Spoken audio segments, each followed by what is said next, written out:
محترم حضرات، السلام علیکم ورحمۃ اللہ تعالی وبرکاتہ۔ محترم ناظرین کرام،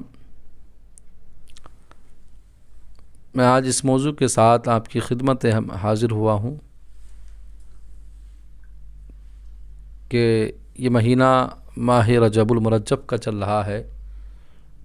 اور اس مہینے کی 27ویں تاریخ 27ویں شب کہ جس میں میرے اور آپ کے پیارے نبی مصطفیٰ جان رحمت صلی اللہ علیہ وسلم کو معراج سے سرفراز کیا گیا۔ معراج میں اللہ رب العزت نے اپنے قرب خاص میں بلایا۔ حضرات، یہ معراج مصطفیٰ جان رحمت کو جسمانی ہوئی، نہ کہ روحانی۔ جسم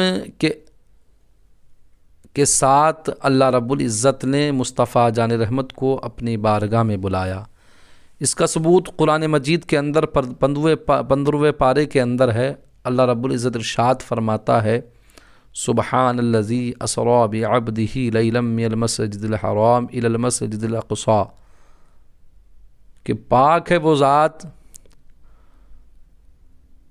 جو اپنے بندے کو راتوں رات لے گیا، لیلا من المسجد الحرام، مسجد حرام سے مسجد اقصی تک۔ حضرات محترم، اللہ رب العزت نے اس آیت کے اندر سبحان الذی اسری بعبدہ کا لفظ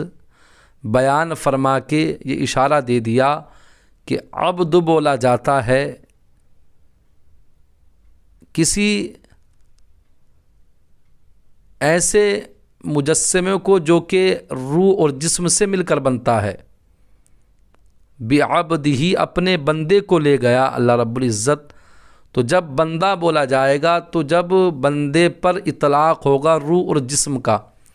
روح اور جسم کے مجموعے کا نام عبد ہوتا ہے، بندہ ہوتا ہے۔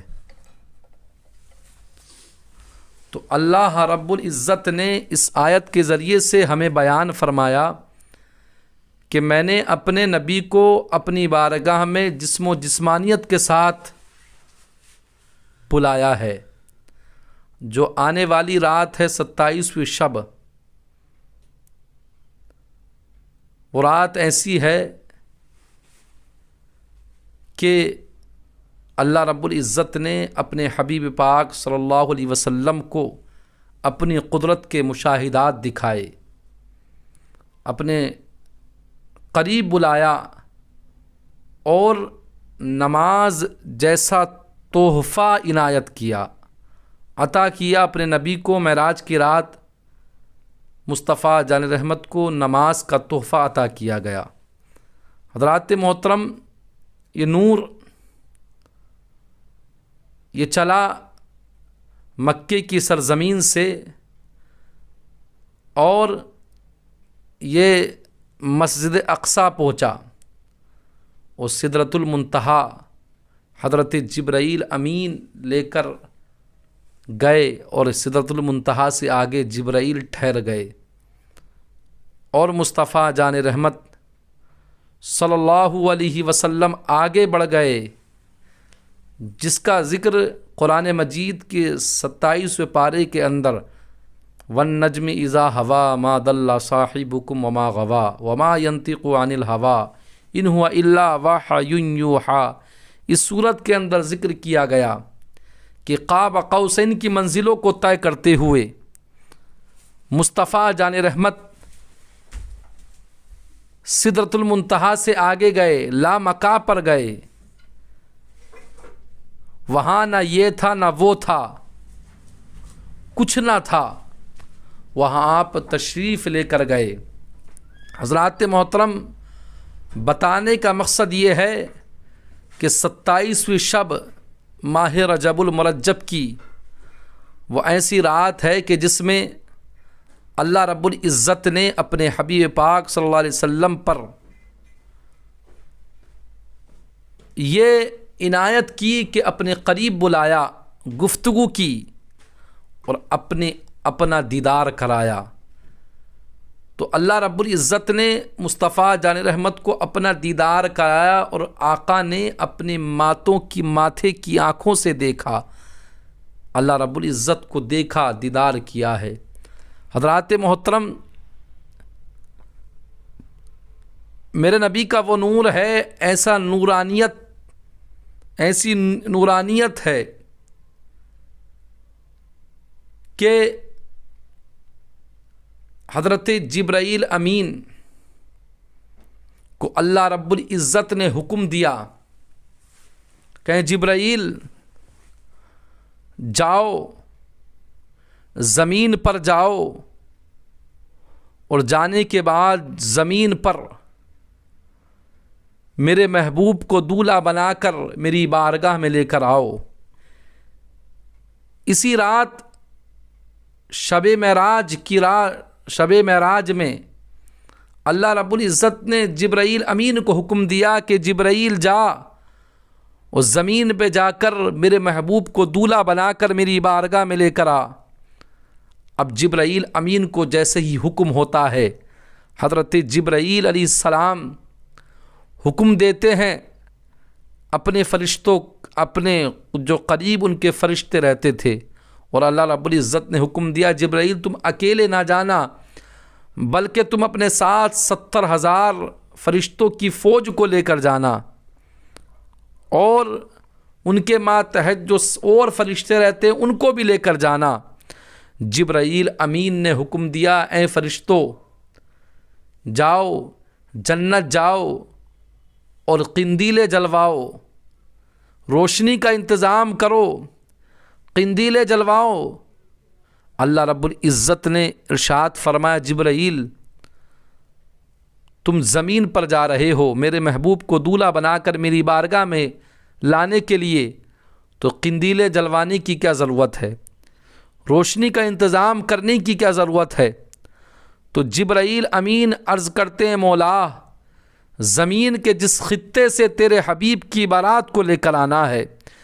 تیرے پیارے حبیب کو لے کر آنا ہے، وہ خطہ اندھیرے میں ڈوبا ہوا ہے، وہاں تاریکی ہی تاریکی ہے، کہیں اجالا نہیں ہے۔ تو مجھے یہ گوارا نہیں کہ تیرے محبوب کی بارات لے کر میں اندھیرے میں آؤں، تیرے پیارے نبی کو میں دولہا بنا کر اندھیرے میں لے کر آؤں تیری بارگاہ میں، یہ مجھے گوارا نہیں ہے۔ تو اللہ رب العزت ارشاد فرماتے ہیں جبرائیل تم قندیلیں نہ جلواؤ، اے جبرائیل تو روشنی کا انتظام نہ کر، بلکہ زمین پر جا اور ایسے ہی میرے محبوب کو دولہا بنا کر میری بارگاہ میں لے کر آ۔ وہ جبرائیل تجھے قندیلیں جلوانے کی ضرورت نہیں، وہ اس لیے جب تو میرے محبوب کو دولہا بنا لے، جب میرے محبوب کو میرے قریب لانا کا ارادہ کرے، جب تو لائے میرے حبیب کو میرے قریب دولہا بنا کر، تو جبرائیل سن، میں نے اپنے نبی کے چہرے پر میں نے اپنے صفت غیرت کے 70,000 پردے ڈال رکھے ہیں۔ جب تو میرے محبوب کو دولہا بنا کر تیار کر لے، جب تو لانے کا ارادہ کرے، تو میرے حبیب کے چہرے سے تو ایک نقاب اٹھا دینا، زمین سے آسمان تک اجالا ہی اجالا ہو جائے گا، زمین سے آسمان تک روشنی ہی روشنی ہو جائے گی۔ تو اللہ رب العزت نے حکم دیا جبرائیل امین کو، جبرائیل فرشتوں کے ساتھ زمین پر آئے اور مصطفیٰ جان رحمت ام ہانی کے گھر تشریف فرما تھے۔ چھت شق ہوئی، جبرائیل امین آئے تو دیکھا کہ آج پیارے نبی آرام کر رہے ہیں، سو رہے ہیں، مصطفیٰ جان رحمت آرام کر رہے تھے۔ اب جبرائیل امین کشمکش میں ہو گئے تو نبی کو اٹھایا جائے، کیونکہ خدا کا حکم ہے کہ میری بارگاہ میں لے کر آنا ہے۔ اگر نبی کو اٹھاتا ہوں تو گستاخی ہو جائے گی، لیکن ادھر خدا کا حکم ہے، اگر خدا کا حکم نہ مانا تو یہ بھی گستاخی ہو جائے گی۔ حضرت جبرائیل پریشان ہو گئے، حضرت جبرائیل پریشان ہو گئے، حضرت جبرائیل علیہ السلام نے دیکھا کہ کیا کیا جائے تو کشمکش میں حضرت جبرائیل امین نے اب اللہ رب العزت کے حکم کی تعمیل کرتے ہوئے پیارے نبی کو اٹھایا، اور اٹھانے کا انداز کیسا تھا؟ ایسا نہیں جیسے کہ ہمارا ہوتا ہے، بلکہ جبرائیل امین کا مصطفیٰ جان رحمت کو حضرت ام ہانی کے گھر جب آپ تشریف فرماتے آرام کر رہے تھے، اٹھانے کا انداز نہ آواز دی ہے، نہ آپ نے پکڑ کر ہلایا ہے، بلکہ حضرت جبرائیل امین نے اپنے یعنی ہونٹوں کو مصطفیٰ جان رحمت کے قدموں سے رگڑا ہے۔ مصطفیٰ جان رحمت کو احساس ہوا اور آنکھ کھل جاتی ہے جبرائیل کو دیکھ کر۔ پیارے آقا پوچھتے ہیں جبرائیل کیسے آنا ہوا ہے؟ حضرت جبرائیل سلام عرض کرتے ہیں یا رسول اللہ، آنا اس لیے ہوا ہے کہ اللہ رب العزت آپ کے دیدار کا مشتاق ہے، اللہ رب العزت نے اپنی بارگاہ میں آپ کو بلایا ہے، آپ کو چلنا ہے۔ المختصر یہ ہے کہ جبرائیل امین مصطفیٰ جان رحمت کو لے کر چلے ہیں زمین کی اس سطح سے جہاں اندھیرا ہی اندھیرا تھا، لیکن مصطفیٰ جان رحمت کو تیار کیا گیا ایک دولہا بنا کر۔ آقا کریم صلی اللہ علیہ وسلم چلے ہیں جبرائیل امین کے ساتھ، 70,000 کی فوج ہے فرشتوں کی، آقا کریم صلی اللہ علیہ وسلم چلے ہیں۔ اب سدرۃ المنتہا پہنچے ہیں، جبرائیل امین کا جو مقام ہے جہاں جبرائیل کا گھر ہے، جبرائیل ٹھہر گئے، آگے نہیں جائے، آگے رک گئے جانے سے، اور مصطفیٰ جان رحمت مسکرا کر پوچھتے ہیں جبرائیل آگے کیوں نہیں چلتے ہو، چلو۔ تو جبرائیل امین عرض کرتے ہیں یا رسول اللہ میری انتہا یہیں تک ہے، یہاں سے آگے اگر میں گیا تو میرے بالوں پر جل جائیں گے۔ اب آقا کریم صلی اللہ علیہ وسلم آگے بڑھ جاتے ہیں تنہا۔ اب سدرۃ المنتہا کا سفر آگے کیا، قاب قوسین کی منزلوں کو طے کرتے ہوئے لامکاں پر پہنچے جہاں نہ یہ ہے نہ وہ ہے، نہ اس ہے نہ اس ہے، کچھ نہیں ہے، صرف خدا اور اس کے حبیب کی ذات ہے۔ اب آقا کریم صلی اللہ علیہ وسلم اب اللہ رب العزت کی بارگاہ میں پہنچ گئے۔ روایتوں کے اندر آتا ہے کہ اللہ رب العزت نے مصطفیٰ جان رحمت سے گفتگو کی، بات چیت کی، اور بات چیت کرنے کا ایک انداز جو ہم اور آپ، وہ الفاظ یہ ہیں جو ہم ہر نماز میں پڑھتے ہیں، تشہد میں بیٹھ کر پڑھتے ہیں، جو اتحیات پڑھتے ہیں، یہ وہی جملے ہیں جو اللہ اور اس کے رسول کی معراج کی رات جو باتیں ہوئی ہیں وہ یہی باتیں ہیں۔ التحیات للہ والصلوات والطیبات السلام علیکہ ایہا النبی ورحمۃ اللہ وبرکاتہ، السلام علینا وعلی عباد اللہ الصالحین، اشہد ان لا الہ الا اللہ واشہد ان محمدا عبدہ ورسولہ۔ یہ وہی گفتگو ہے جو معراج کی رات اللہ رب العزت نے اپنے حبیب پاک صلی اللہ علیہ وسلم سے کی تھی، یہ وہی گفتگو ہے۔ تو پیارے اسلامی بھائیوں، ہمیں سمجھنا چاہیے کہ اللہ رب العزت نے اپنے حبیب پاک صلی اللہ علیہ وسلم کی عظمت کو بلند و بالا کیا ہے، اور آپ جسم و جسمانیت کے ساتھ معراج کی رات آپ خدا سے ملنے کے لیے گئے، جسم و جسمانیت کے ساتھ گئے، روح اور جسم کے ساتھ آپ جسم کے ساتھ گئے، اور اللہ رب العزت نے گفتگو کی ہے۔ تو پیارے اسلامی بھائیوں، ہمیں سمجھنا چاہیے کہ ہم اس رات، یہ جو عظمت والی رات ہے 27 شب، ہمیں اس میں خدا کی زیادہ سے زیادہ عبادت کرنی چاہیے، اور ہمیں روزہ بھی رکھنا چاہیے۔ اس دن کا